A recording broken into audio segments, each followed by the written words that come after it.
Okay. Good evening, everyone, and welcome to another Monday night wellness stories. Monday and wellness. Yeah, I'm a little goofy. Anyhow, tonight it's Monday night. I'm Sherry Danzig, and we're going to have a theme tonight, and this is going to be on, I would say, fur babies, but Pam's going to kick it off with a story about a horse. So I don't know that you would call a horse a fur baby, but certainly it's about pets and animals. So this is a forum of us sharing stories about either, well, in this case, not a personal story, but our, speaking on behalf of the animal who can't speak for themselves. But we're sharing stories about using products that come from a company called Nikken. They're all wellness-based products and technologies that we have been loving using for many years. They're technologies that are science-based, inspired by nature, and simple things to use that can make a huge difference in our lives. So I'm excited to hear some pet stories because, sometimes you share these products with somebody that's very skeptical, but we can't placebo an animal, right? When you see the results, it's what it is. So I think sometimes, in fact, there was a story years ago that I heard from a podiatrist, and his email address, I think it was something like One Limping Dog, because he had another doctor that shared the benefits of the products. He shared the products with some of his patients. He got great results, and he was still skeptical until his daughter's arthritic dog, he had a dog that was just, limping around, had lots of joint issues, and the dog was spending time on a magnetic pet pad. And when the dog got up right in front of his eyes, got up and wasn't limping anymore, he finally decided, okay, I guess these products actually work. So to that point, I think sometimes we can turn to our animals and watch the results and know that this stuff is pretty awesome. So Pam, if you'll please unmute and share your story. Okay, I certainly will. We'll start with the big guys first, right? So it is wonderful when you see a horse respond, because they didn't hear me talk on the phone whatsoever. And I had a dear friend who had a horse. I always said that about my dog, but had a horse that had awful just problems in the stomach and was miserable. And the vet said, "You're going to lose her. You're going to lose her." And she goes, "Oh, no, I'm not." It was a big investment in a horse. I'm in Kentucky, so you can imagine. And so she ran into her house, got the white comforter off of her bed, and threw it over the horse. And they was talking to the vet, and the vet goes, "I don't know what this is going to do." Well, within 10 minutes, the horse was up off of the stall floor and was eating. Wow. Okay, so that was just with the comforter. She was willing to put it in the washer or whatever. She didn't care. That was one. The other one happened to us. We got a call while on vacation, and Ron's daughter said, "Your horse is really making all kinds of noises and everything, and she's not eating, and we don't know what's wrong." And he said, "The vet wants to put her down." Here we go again. And Ron goes, "No, you're not putting my horse down until I get home." And we got home, and we already knew what we were going to do. We didn't use the comforter, but we took the sports band necklaces. Okay, and it took just two necklaces to get around her neck, and she quit coughing and started eating. So that, I mean, here again, you just put it on there and see. The one time I did a rollout and using these two products on a horse. It was a smaller pony, and it was so funny. They called him Eeyore. And as I'm using these things, rubbing down his spine and all that, Eeyore is leaning and leaning. And I swear, if the horse could snore, he would have been snoring, because I looked at her and I said, "I'm not sure I can continue to hold him up," because I was holding him with one shoulder and rolling with the other. So that's how relaxed they got. And you can't placebo a horse. You can't placebo a horse. Go ahead and try, right? Yeah. Thank you, Pam. That was awesome. Nancy, if you'll unmute, please, and share your story.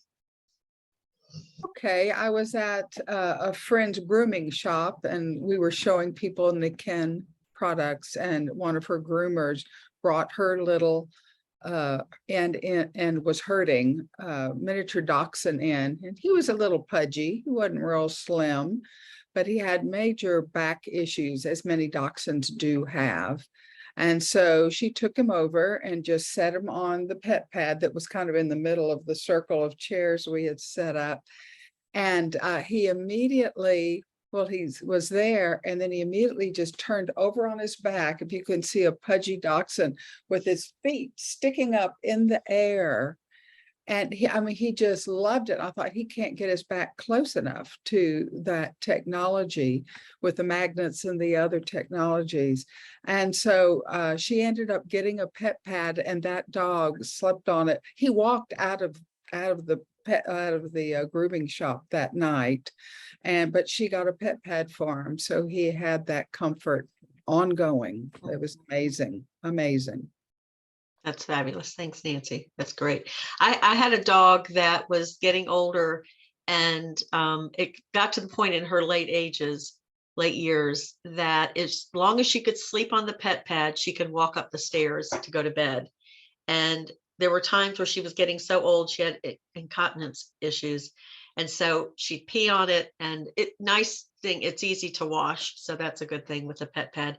I would wash it, and it'd be a day or two where she wouldn't be on it, and she would sit at the bottom of the stairs, couldn't walk up the stairs.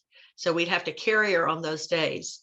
But if she'd been on the pet pad all day, she was able to walk up up the set of stairs to come to bed.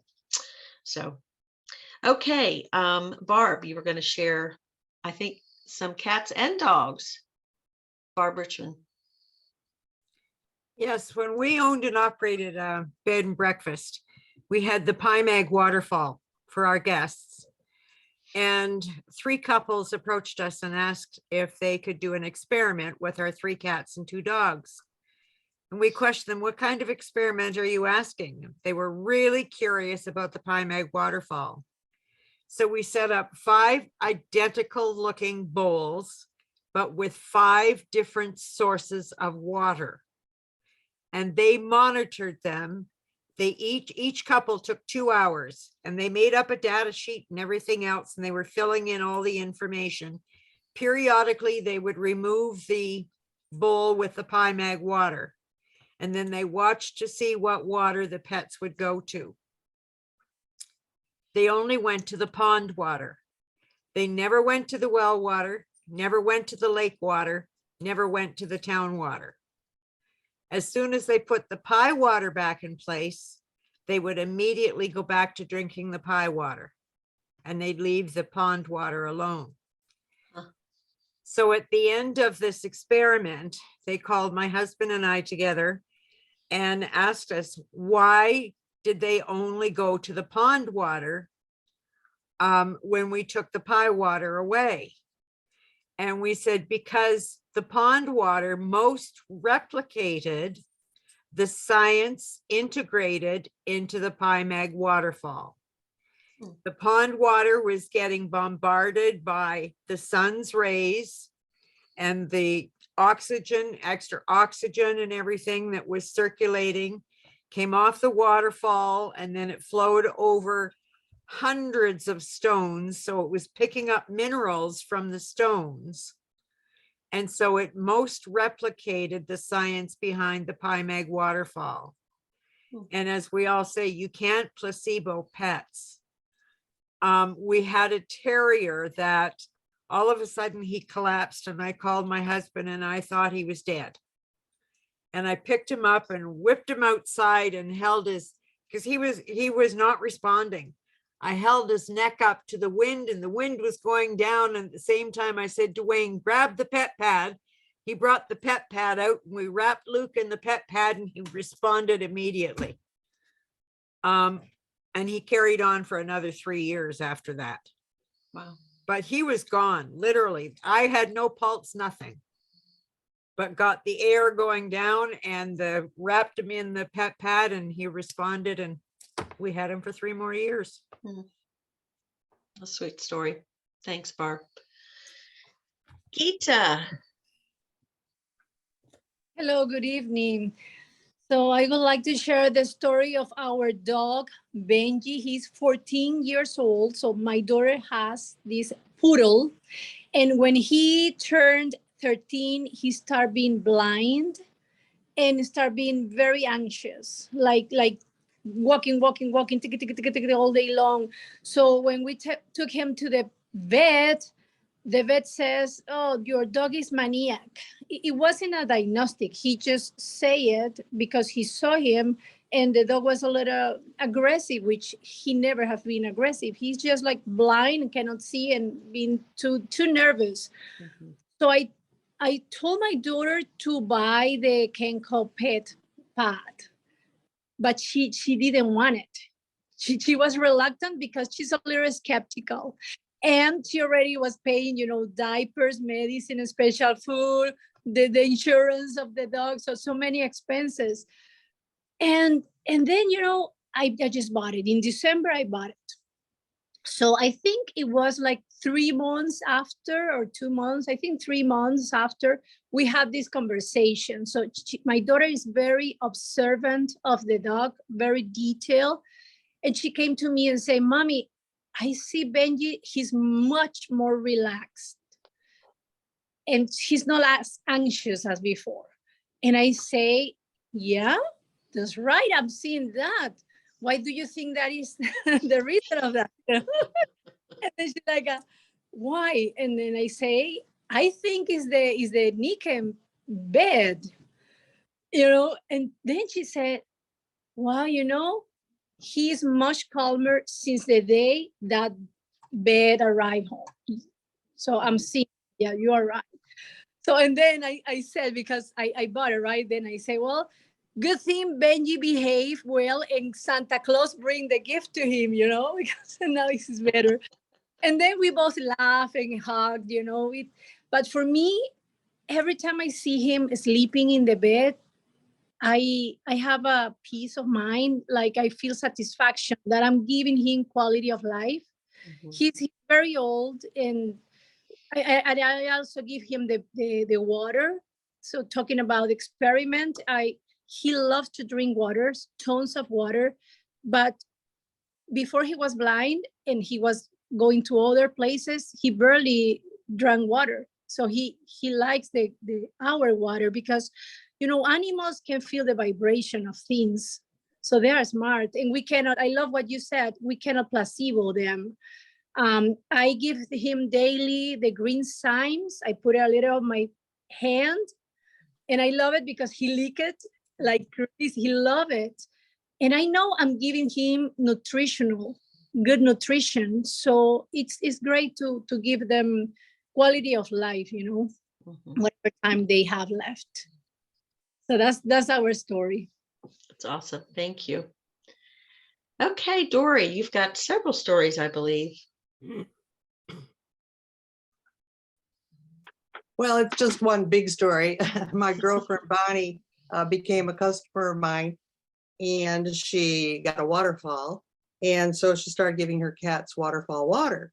And of course, as we can, figure out pretty fast, they wouldn't drink any other water. And she used to have the faucet going, and they loved to drink the water, the tap water running out of the faucet. They never would ever touch it again. And one day she went on a little trip. She was gone like a couple of days, something like that. And her daughter came to stay at her house. And she came home and her daughter's like, "I am so glad you're back. These cats have been meowing like crazy." And she says, "Well, why? Don't they have water?" "Yes, there's water right there in their bowl." And so Bonnie says, "Well, what water is it?" "Well, tap water." And Bonnie says, "They don't drink tap water. They only drink waterfall water."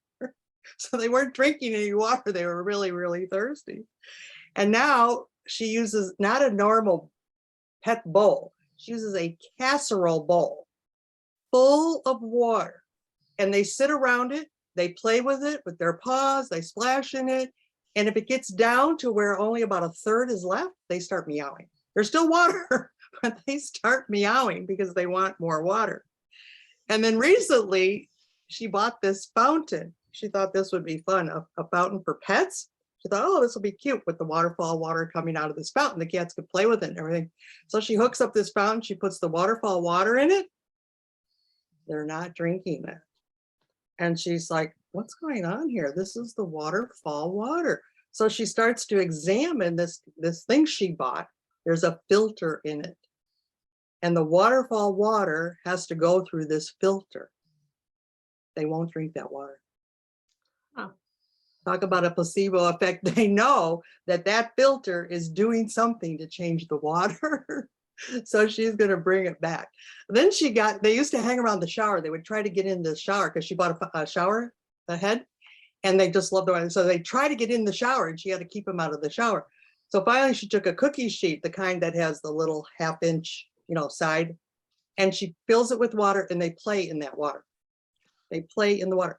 And then the latest thing she's doing is they come in the bathroom when she's showering, and they get up on the counter by the sink. And so she started now because they still are trying to get in the shower. So when she gets out, she takes her wet hands and water, and she rubs them all down with wet water, and then combs their fur, and they just love it. They're so happy, happy, happy. So this is their latest little thing with them. And they have no more throwing up, no more diarrhea, no more blood in their urine, and no more UTIs. Wow. There was a time when she had run out of the waterfall filter and didn't get one, and she was using some other water for a while that the cats kind of had to drink, because they had to drink some water at some point. They got 2 UTIs, $500 per UTI. Wow. And she learned, never let that happen again. Don't run out of filters. So she's thrilled. She's thrilled with the water for herself, of course, and for her cats. Thanks, Dory. Isn't it interesting that animals are so smart? They're so perceptive. They can, like you said, Geeta, they feel vibration, just like they know, animals get, I don't know about cats, but I know dogs really get agitated before a storm. They can feel the energy. They're very tuned in. Pam, did you have something else you wanted to share? I just want to add, that I got, grabbed the Mag Creator and the Mag Boys. I have one cat on one side and my 100-pound lab on the other. He saw the Mag Creator and the Mag Boys come out, and he came running and laid right at my feet. He's like, I know what's coming. Mhm. I love it. All right. Well, thank you. I think that's a wrap. These were great stories. I hope that if you're listening to it in the recording, that you will take heed that our animals, our friend Ruth Lowe gives her dog, I think maybe a 6 different nutritionals. It's important to take care of. I mean, it's important what our animals eat. It's important what they drink. The same things that we want to avoid, we don't. The chlorine in water is dangerous for animals just like it is for us. So giving them the high quality water is just as important as everything else we want to do for their care. So I think that's pretty awesome. Thanks, everyone. We do this every Monday night at the same time, same station, and we'll see you next time.